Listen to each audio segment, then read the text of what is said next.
Jelas banget tampang preman ini cuy. Diduga tak diberi top up gratis. Seorang penjaga counter mendapat perlakuan tak menyenangkan dari Bang Jago ini. Peristiwa ini terjadi di kawasan Jalan Tuba 2, Medan Dinai, Kota Medan cuy.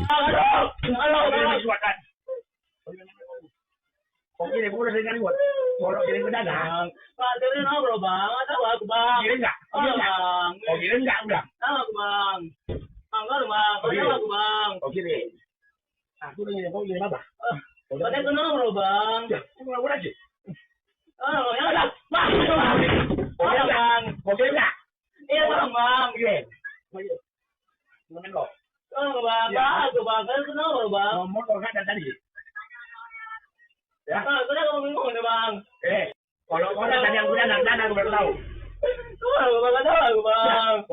Aku udah nggak. Kenapa bro bang? Mendengar dulu orang. Kenapa bro bang? Kata aku bang.